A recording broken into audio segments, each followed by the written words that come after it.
Hello, this is your host, Cheryl C. Jones, with a warning. This podcast contains true stories of individual genius that may inspire you to take action in your own life. Listener discretion is advised.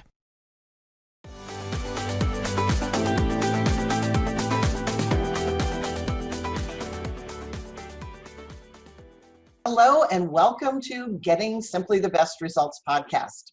I'm your host, Cheryl Jones. I'm an author, a speaker, a podcast host, and what else? Oh, a coach to small and medium-sized businesses as well as individuals to help them create greater happiness and success in all areas of their lives.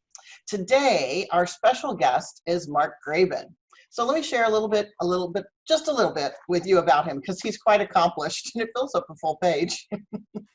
Marc is a senior advisor, consultant, and an author of several award-winning books on the topic of Kaizen, a Japanese business philosophy of continuous improvement focused on working practices and personal efficiency. His book titles include Lean Hospitals, Improving Quality, Patient Safety, and Employee Engagement, Healthcare Kaizen, Engaging Frontline Staff in Sustainable Continuous Improvements, The Executive Guide to Healthcare Kaizen, and his most recent book, Measures of Success, React Less, Lead Better, Improve More. He's also the founder of leadblog.org. When he's not writing, he serves as a consultant to organizations through his company, Constancy Inc. And he's also a senior advisor to the technology company, KaiNexus. Healthcare improvement has been his passion since 2005. Prior to that, he had lifetimes in General Motors, Dell, and Honeywell. Marc has a BS in Industrial Engineering from Northwestern University and an MS in Mechanical Engineering. Plus, he has an MBA from the Massachusetts Institute of Technology's Leadership for Global Operations program. Would you please help me welcome Marc Graban? Hi, Cheryl. Thanks for having me here. And it's good to see you again. It's great to see you too. It's been way too long. I've always enjoyed our visits. So I'm glad that we have this time to focus on your expertise and just your genius, because I know that you have a passion for this topic. And so I kind of like to, give us a little bit of your history. Granted, we've got your important stuff, if you will, but sure. Kind of like who you are and a little bit about what you're about. Yeah. Well, sure. And I'll admit to passion for things more so than genius. I guess that's in the eye of the beholder. But I'm fortunate to do work in realms that I really care deeply about. So when you said words like happiness and success, I mean, I think those are important in a workplace. Efficiency, is important, but safety and quality are really important passions, and it's more than, I think it's more than just a priority. I guess it's a passion. So, like you mentioned, I thought I wanted a career path in manufacturing leadership. My degrees and early work experiences led up to that. It only felt like a lifetime, those 2 years at General Motors. But then, as I was working in different types of manufacturing companies and focused on continuous improvement and process improvement and improving the way organizations are managed, I had this opportunity to dip a toe in the water into healthcare. 2005, I didn't know if that was going to be a temporary detour. It ended up being more of kind of a permanent pivot, if you will, where I've had the opportunity to work with healthcare organizations in the US and other countries, and really, focus where people have those shared passions around safety, quality, improving the workplace, which leads to a better patient experience. This all goes hand in hand. And, we focus on trying to manage better. And part of that managing better is engaging everybody in helping improve the organization. So those are things that I try to work on and explore through the things you mentioned and my own podcasting and different ways of trying to reach people. That's awesome. Well, and what was that little toe dip? What was it that took you into the medical world industry? So, it was back, 2005. my wife, we've had opportunities to move around for her career, including now quite recently. So we had the opportunity, we were going to be moving from Phoenix to the Dallas-Fort Worth area, put me on the job market, and happened to get a call from a recruiter at Johnson & Johnson. So, I mean, lean in healthcare, this lean methodology that has its roots in manufacturing, I'd been reading about. I had taken some interest in what people were doing in healthcare, but I didn't really think I would end up working there. And I got a call from this recruiter. J&J had a consulting group at the time that worked with medical laboratories and hospitals and clinics. And I had that opportunity. I thought, well, at the least I'll learn some things and then maybe bring that back to what I thought was my career path. After 4 years of Johnson & Johnson, I had other opportunities to sort of try to help explore healthcare improvement in other organizations and in different venues and in different ways. That's wonderful. So sometimes, it's right place, right time. I do believe, I think, what's the expression about luck benefits the prepared? I think I had put myself in a position where I was ready to consider a change like that, because if I had been in a different place professionally or personally, I might have brushed it off and said, well, no, that's not for me. That's not what I do. Right. But I think thankfully I was open to that opportunity at the time. Well, and another friend of ours says, always say yes to something new, something that's going to stretch you a little bit further, and when you do, it's rewarding. It pays off in the long run. Absolutely. Yeah. And obviously it did here. Yeah. It's not always easy, but it was certainly interesting. And, I feel fortunate that I've had an opportunity to help contribute in healthcare, and healthcare still has a lot of problems. Problems related now to the pandemic, problems that were there beforehand. But, there are some organizations in healthcare that are really doing amazing things that put them head and shoulders above your typical healthcare organization. Kind of a thought that just came into my mind is, do you think that the challenges or the problems that were there in the healthcare industry were exacerbated by the pandemic and not being, prepared, if you will? Have you, in your estimation, or? I think, there's a whole complex list of causes and reasons, but I think in a lot of ways, healthcare, generally speaking, was not set up for success. I mean, there are some real concrete issues around lack of a PPE stockpile, and some, there's lots of, we could point fingers in many directions about why those stockpiles weren't there. But I think one of the other kind of defining factors is kind of, traditional management structure of the boss being powerful and all-knowing and having all the answers. Healthcare tends to be very hierarchical. Okay. Some of the exceptions are in healthcare organizations that have really tried to engage frontline staff and break down silos between departments and change that culture from the boss having all the answers to a culture where, sure, the leaders set direction and inspire people and lead, but they don't have to have all the answers. Right. Those organizations, and I've heard a lot of stories over the last couple of months, those organizations that had been doing a better job of engaging everybody in improvement were much more nimble and were able to turn and adapt more quickly in this rush to prepare for a wave of COVID-19 patients that either did arrive or in some cases didn't arrive. But I think this idea of agility and flexibility is something that really in any industry leads to an organization being more successful. And the people who work there are happier as a result. So I'll use your frame from the introduction. Happiness and success, I think, go hand in hand. Absolutely. Absolutely.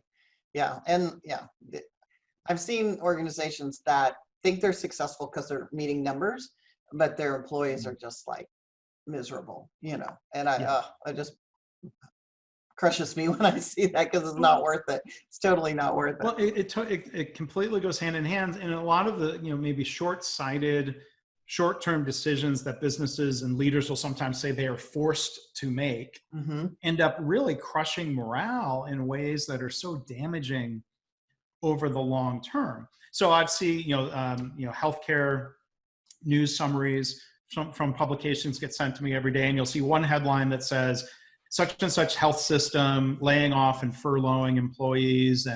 But then I can point to a handful of cases where large, similar health systems are making that commitment to their employees of saying, no, we are not going to lay people off.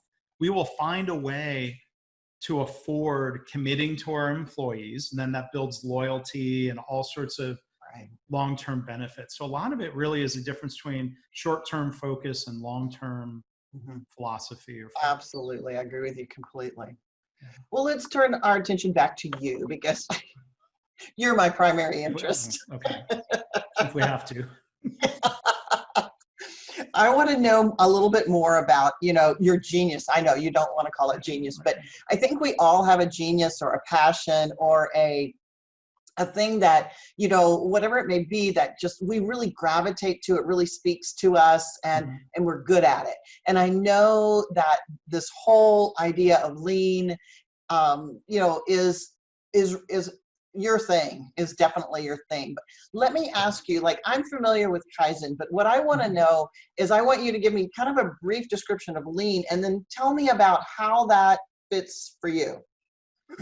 Yeah. So, the roots of what we might more broadly call lean, going back almost 30 years ago, there was a phrase, lean production or lean manufacturing, that came from some MIT researchers, and they were studying the automotive industry. And they were trying to come up with a way of describing why Toyota and a handful of other automakers really excelled, better quality, better productivity, really exceeding across all dimensions, when a lot of times traditionally people would think there were trade-offs between quality and productivity. And so what Toyota would call the Toyota production system, that was not an appealing name for other automakers. General Motors wasn't going to adopt it, right? No, and fair enough. And when I worked at General Motors, they didn't want to admit that they were doing their best to learn from and copy Toyota. So this phrase lean production, or what then sometimes would be called lean enterprise or lean management, recognizing it's not just about how do we build things, but it's really how do leaders behave and how is the organization structured and what's the philosophy of how and why we do things.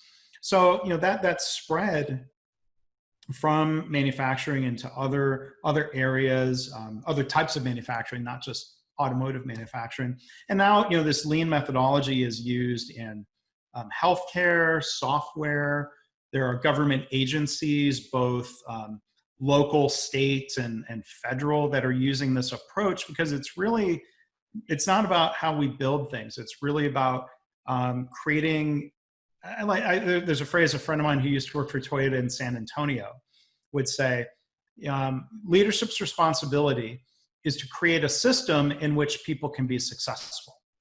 Where I think in a lot of organizations, leaders maybe don't admit that they have that responsibility. The system might be very chaotic, and then the people working in the system get blamed for poor results. I saw that at General Motors. It was unfair and it was demoralizing. Unfortunately, I've seen the same thing in healthcare. So I think, some of my passions beyond safety, the idea that nobody should get hurt at work, no patient should be harmed in the course of receiving their care. I also believe people shouldn't hate going to work, if I really had to boil it down. So we could talk about, Japanese words or technical methods, but it's really more about leadership and an organizational culture that people want to be a part of, that people can be successful in. And I think the other thing my friend Daryl from Toyota would say, it's not just it's the leader's responsibility to create the system, but then it's everybody's responsibility to participate in trying to work toward perfecting that system. That's really what lean is about. And Kaizen, like you mentioned earlier, is this philosophy and style of engaging people in continuous improvement. Leaders can't delegate everything to frontline staff. Leaders don't abdicate their responsibility. But like I said earlier, leaders also don't have to have all the answers. That's not realistic.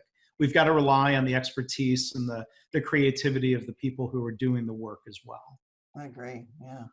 And so does your engineering background and really it sounds like it does, really lends itself to this idea of continuous improvement, but then goes beyond that, because I think that's more systematic and linear. And what you're talking about is something bigger. What are your roles, and what kind of role do you play when you work with clients, and how do you work with them? Right. So, I mean, something I've tried to get better at during my career is being like, as an engineer, sometimes to a fault, you are taught to come up with the answer. Mm. And I've learned the hard way, having the quote unquote right answer isn't enough if you're not engaging people in the process of figuring out the answer. So I've really tried to shift from the guy who has the answers to somebody who coaches others. And a lot of the methods that I've learned and I can pass along and teach to nurses or pharmacists or physicians or housekeeping staff or whoever, it's easier for them to learn those skills than it would be for me to become a pharmacist. Yeah. I mean, I have the utmost respect for the professional skill they have, but there are sometimes maybe some holes or some gaps in what they were taught or what they were not taught. So I think a lot of times my role is to come in and maybe know what questions I should ask. Maybe I'm not trying to lead people to a particular answer, but I think my process focus and my engineering mind does give me certain skills in looking for holes in a process. Where are opportunities for things to go wrong? That's one thing we're taught as engineers, to be pretty systematic and proactively analytical, if you will, and trying to not just react to things gone wrong, but really try to anticipate where are the holes in this process? Where are errors likely to occur? Not because of bad people, but because of systems and processes that aren't yet perfect. So that's part of the skill set that I try to bring into healthcare, of not coming in, making recommendations and leaving, but really trying to work, I was going to say shoulder to shoulder. We would keep a little bit more distance maybe right now. Or at least yeah, and with the mask, but to help people figure it out for themselves, because for one, those answers really are better. Secondly, they are certainly more sustainable. And then thirdly, people feel better about themselves in the process. And then they take those skills and that enthusiasm that they get, and they'll keep applying it. Like, people will go home and start applying continuous improvement practices to things in their own home, not because a boss is making them, but because it's making their life easier or less frustrating in some way. So that's what I'm really trying to help spark in people. I think the word that's coming to me is you're empowering others, but the truth is that's a word that's often overused. And at the same time, you're giving them a tool set that they didn't have before, so they can take it to themselves to the next level, as well as their organization. I don't believe an organization can grow unless we grow the people, Hi, this is Kathy, the podcast producer for this show. You just heard Cheryl say that she doesn't believe an organization can grow unless you grow the people. When she's working with small to medium-sized businesses, that is one of her foundational principles. Helping the individual team members to grow personally while the organization begins to reshape will have simply the best results. Visit her website, www.simplythebestresults.com, and take her free team survey. Find out how your team scores. It might surprise you. Back to the program. Kind of thing. So, well, and I'm reminded there's an old joke, or people slam consultants and say, "Oh, you're paying the consultant to borrow your watch and tell you what time it is." Where maybe as a consultant, I'm trying to teach people how to tell time. Well, people know how to tell time, but it would be something more along those lines. Yeah, I think theoretically you're right. I think in a way you're teaching them to read the clock and then figure out how that applies to where they are in their day. Or to spark those moments where somebody might say, let's think about clocks, and they might say, why is the clock over there in the corner? Why don't we move it over here? Exactly. Why not? Why didn't we do that before? Well, people, maybe, the organization wasn't encouraging people to fix small problems that bug them. And once leaders, and that's where leaders set the tone. Here's the balance and the dynamic. Leaders need to encourage people, or to give permission. Ideally, they shouldn't have to, but in a lot of organizations, people have been disempowered. Oh, They've yeah. been conditioned to keep your mouth shut, don't complain, don't make waves, don't be a troublemaker.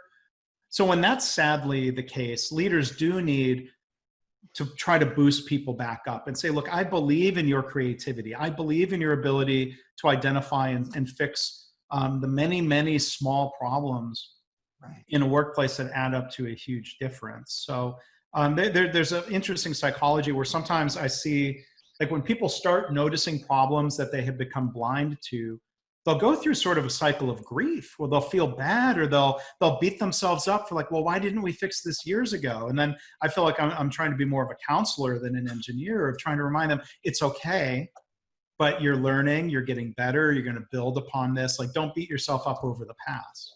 Right. Yeah. And you could have made all those changes. They didn't happen overnight. The problem didn't happen overnight anyway. It's just like, it's like weight gain. It doesn't happen overnight, nor does it get fixed overnight. Well, Right. okay, there may be a few ways to do that, But sustainable fixes probably don't happen overnight. So, I mean, you use that analogy. I mean, the word lean has its positive or negative connotations, but you can think of like trying to become a lean organization or creating a culture of continuous improvement. It's more like adopting a healthy lifestyle. Like, you've got to have motivation, you've got to have commitment, and then you've really got to stick to it. Lean methodologies or a lean management approach is not a quick fix. And you look at weight or health, there are many, many quick fixes promised. Some are completely ineffective. Some are effective but not sustainable. And those are, I think, parallels that we're trying to look for in an organization. Lean, it would be like, they called it lean production. Like healthy production or healthy organizations might be a better right. word. As you described it earlier, about it being about not just about the process itself, but the people, the attitudes, the behavior, the philosophy, the values. I don't know if you use that word, but all of those things seem to come into it. And so healthy makes sense to me. Healthy and sustainable. Absolutely. Yeah, absolutely. Well, cool. So, so my next question to you is, how has your passion for lean helped you achieve more personally or professionally? Well, I mean, I think I've been fortunate to be, I think it's a combination of things. For one is passing along lessons that I've learned from others in the workplace and in school. I think I've been able to, in different ways, synthesize some of those different lessons in a way that is sometimes unique or compelling to people. So, I'm trying to combine in certain ways. There's sort of the engineering and management basis to lean. There's also kind of a psychology element to all of that. So in recent years, I've been studying and really trying to learn more and practice a methodology called motivational interviewing. I had an opportunity to learn. Yeah, I had an opportunity to learn more now. I'm this. curious. It's really it's an amazing methodology to think about personally or within organizations. But when you talk about stretching yourself, I went to a conference about startups and met a social worker who was doing some sort of like social entrepreneurship activity. She was trying to start a nonprofit, so it was a startup. And we were talking, and she said, "I think you'd really appreciate this thing called motivational interviewing." So I went out and read about it and learned about it, and then but then this is where the dots sometimes get connected for you. About a year or two after learning and reading about this and thinking about how would this apply in the workplace, I met a retired Toyota leader named Ron Oslin, and he was teaching a class at a conference. And what I learned from Ron was that Toyota teaches this methodology, motivational interviewing, to their supervisors and leaders. It had already been synthesized. And so when you start looking at some of the philosophy or the values of the Toyota production system, you think like, well, why is it not effective when an engineer or a boss, a leader, tells an employee what to do?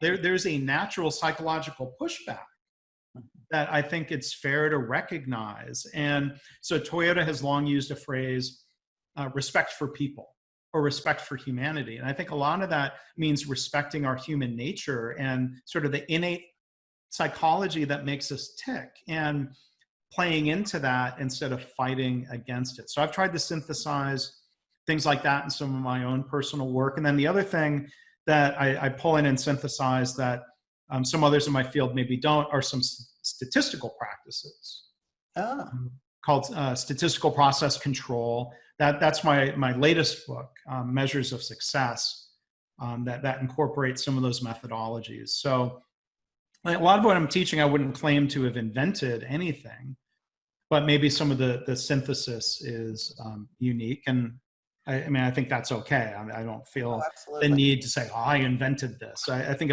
if there are things that are helpful and I can pass those along to others, I feel good about doing that.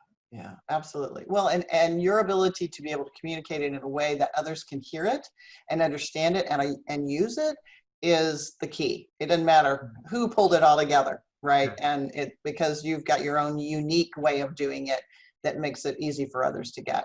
Actually, I've got to look up motivational interviewing. That's something that sounds like I'd be interested in for sure. The book I would recommend in particular is called Motivational Interviewing for Leadership. For leadership. It's written by some clinicians, and it really is focused on workplace issues.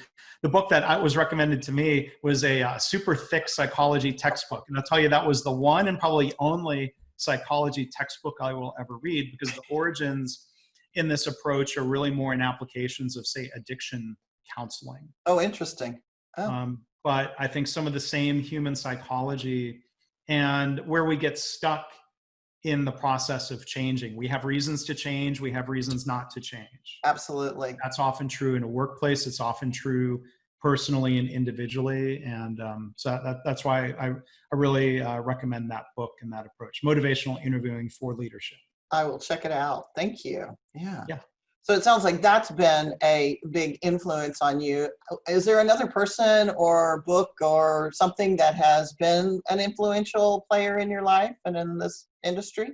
Yeah, well, so I'd already mentioned Toyota and former leaders who I worked for, former Toyota people who I'd worked for and worked with in various capacities over 25 years now.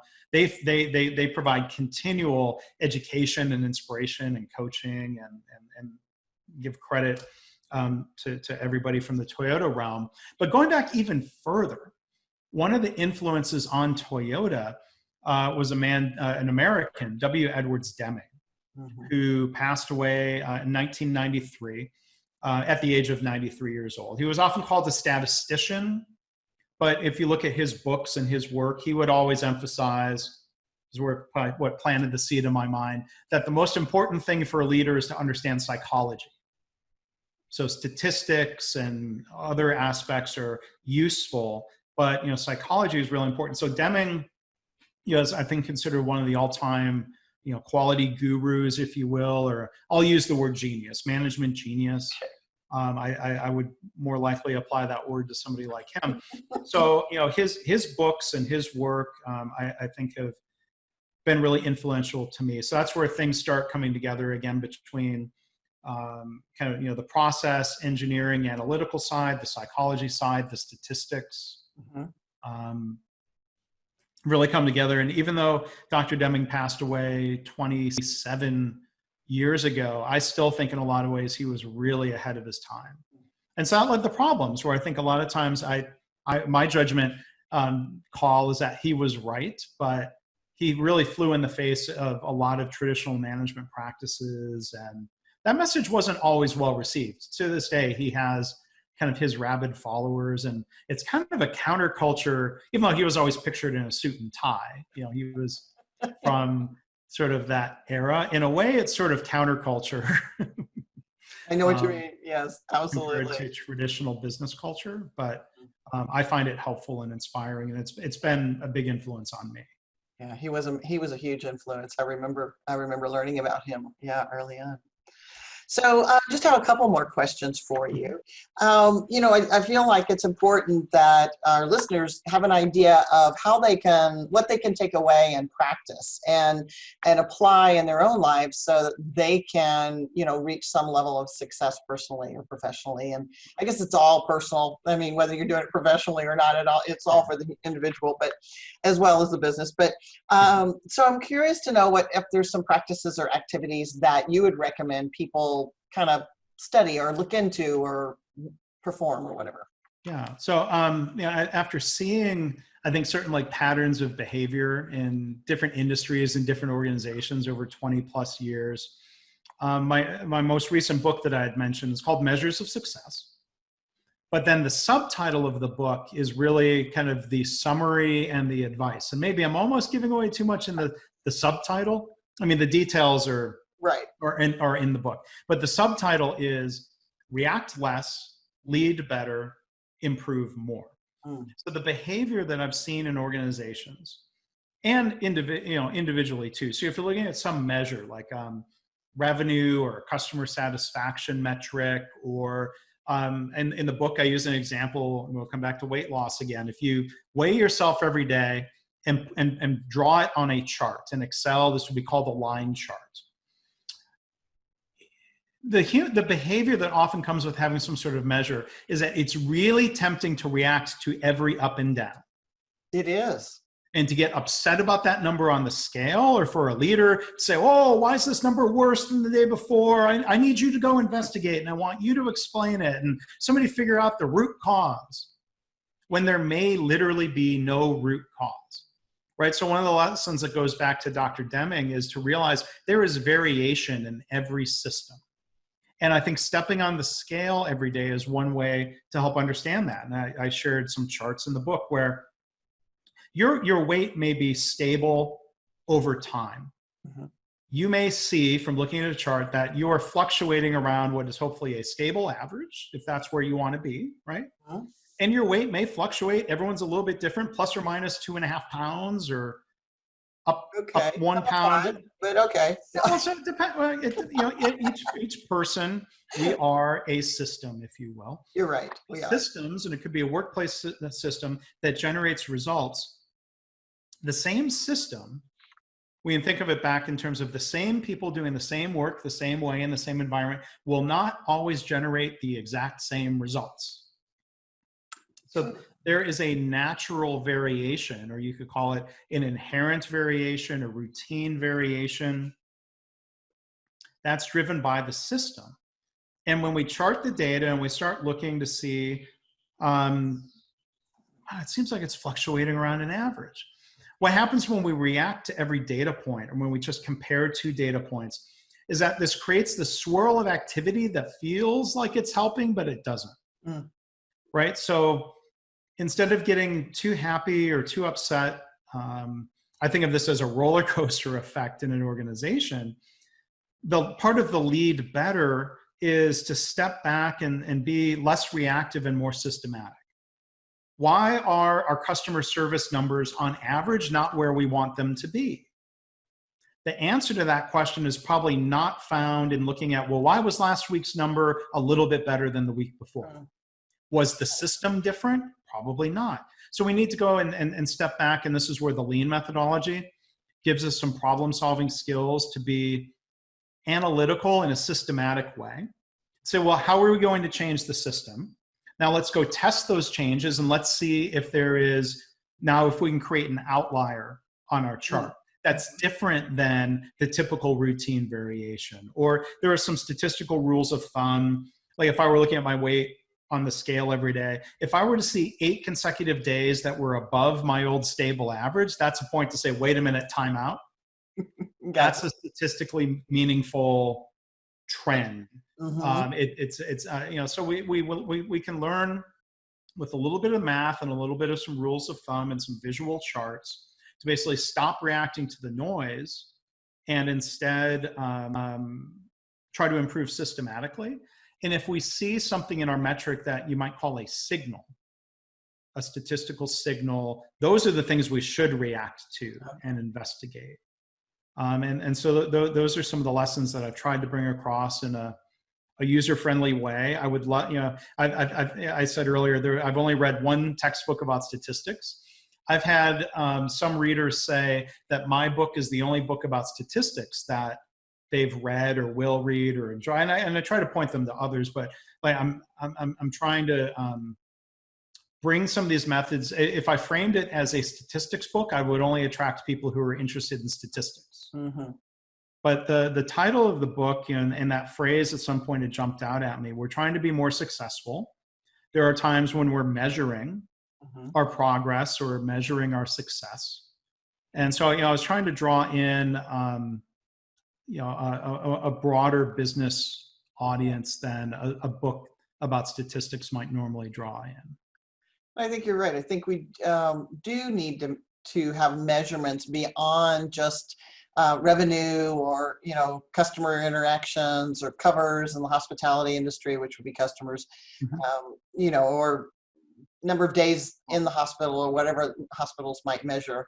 Because there's employee satisfaction, there's how long does it take a process? I mean, there's a lot of things that I remember working with one healthcare group who will remain nameless, and I was interviewing the, what was that department?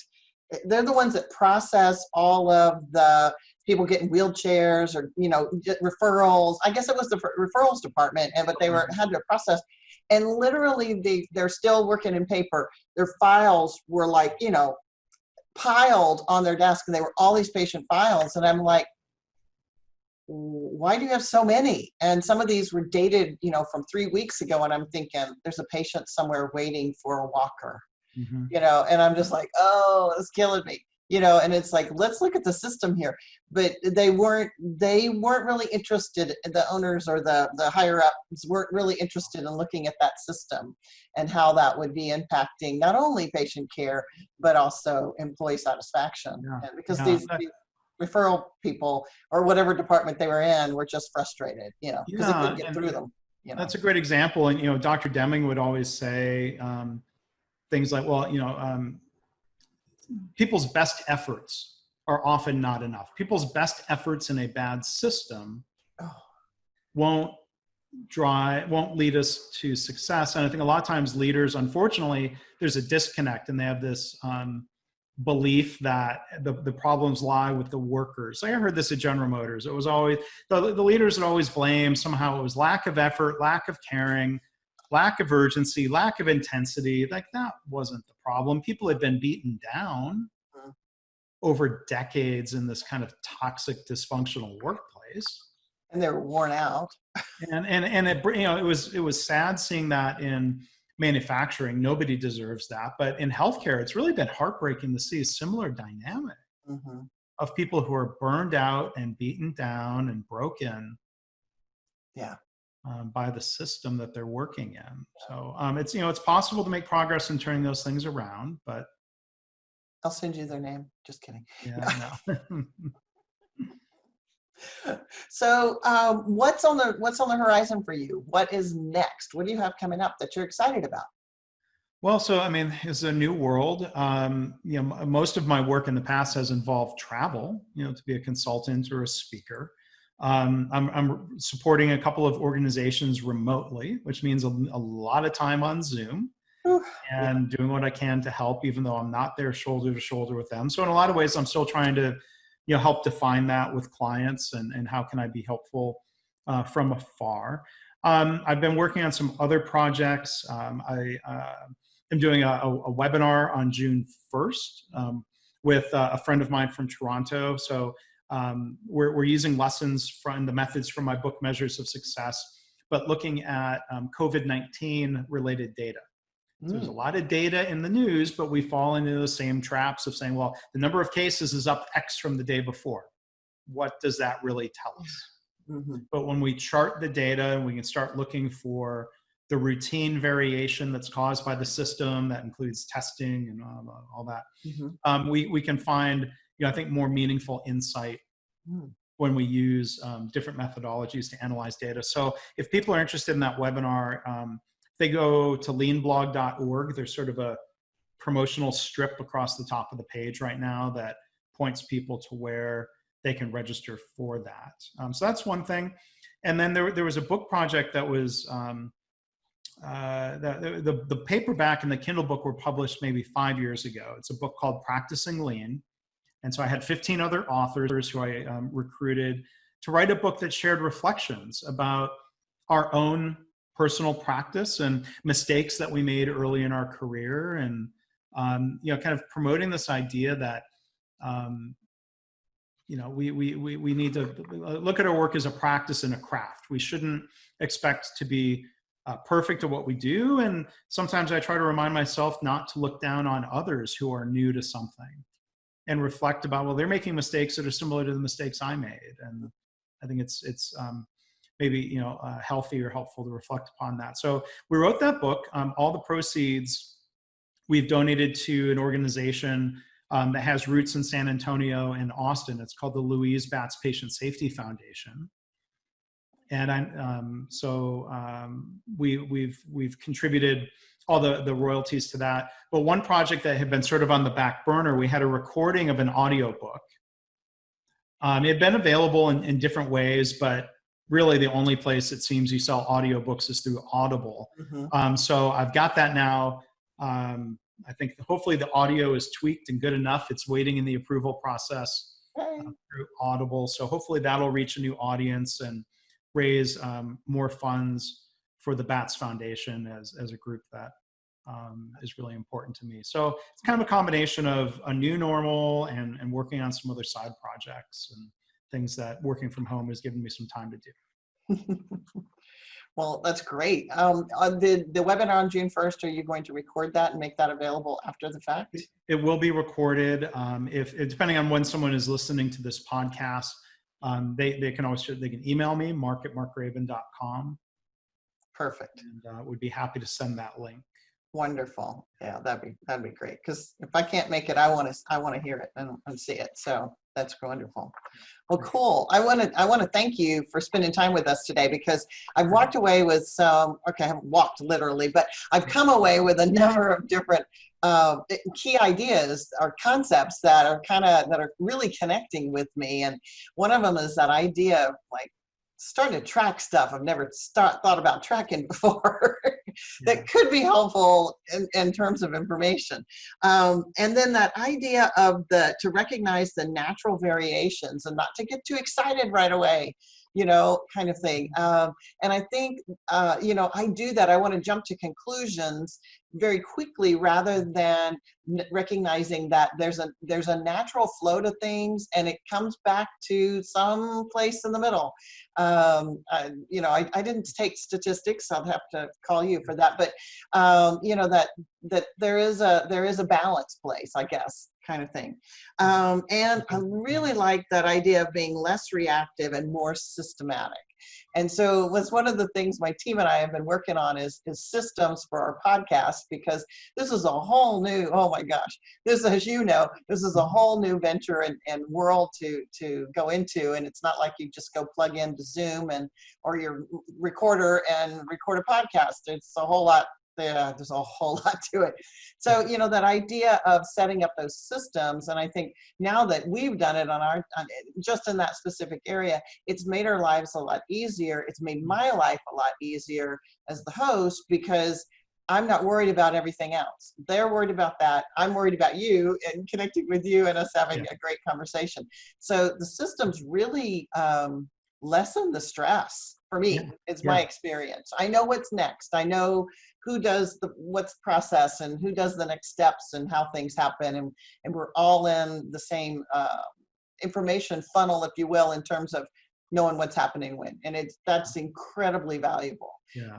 I think we've all been in organizations where we'll say, well, where does it go next? Or, we ask the receptionist or somebody, how's the approval process? They're like, I don't know. And well, that's not very reassuring or, helpful in any way. So that totally makes sense to me on so many. I like the way you summarize that, and the way you frame things of looking for simply the best results. Mm-hmm. I think systems help drive results. Better systems will drive the best results. How do we define best? How do we know if we're there yet or not? Right. Yeah.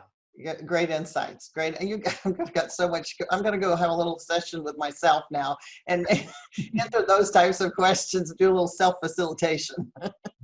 Okay. Yeah, how I can get even better. Yeah.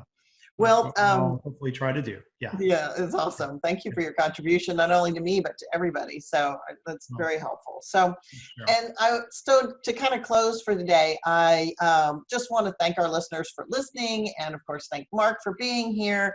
And I want to ask the listeners to please do us a big favor. We are a new podcast, and we really need your 5-star rating and your comments. And if you would share this podcast with others, because, everybody needs to know this information, and how else are they going to learn it? And Marc just made it really simple to understand. So, and then of course, if you need Marc, please call him or email him or whatever, go to his website and look him up and connect with him there. So if you'd like to connect with me, I would encourage you to look me up on LinkedIn or Facebook. It's Cheryl C. Jones. Yes, there are a lot of Cheryl Joneses. So if you'll look for the middle initial C, you'll find me on LinkedIn and on Facebook. And feel free to go to my website, simplythebestresults.com. And there you can go to my Books and More tab and pick up the first few chapters. I think it's like 5 chapters of my book, Emotional Self-Mastery.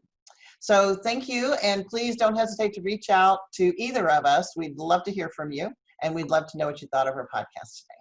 Thank you so much, and you all take care. And Marc, thanks again, and we'll hope to see you again soon. Yeah. Thank you, Cheryl. Bye-bye. If you enjoyed this episode, please leave a 5-star rating, and don't forget to hit that subscribe button. To connect with me, Cheryl C. Jones, you can find me on LinkedIn and Facebook by my name. Don't forget that Cheryl is spelled with a CH, and be sure to include my middle initial, the letter C. You're welcome to email me at cheryl@simplythebestresults.com or visit my website of www.simplythebestresults.com for more information and inspiration. This has been a GSTBR production, created and hosted by me, Cheryl C. Jones, edited by Brandy Hockaday, and produced by Kathy Holscher. New episodes are available each Thursday on Apple, Stitcher, Spreaker, Google, and many other podcast directories. Thanks for joining us this week, and we'll see you next week.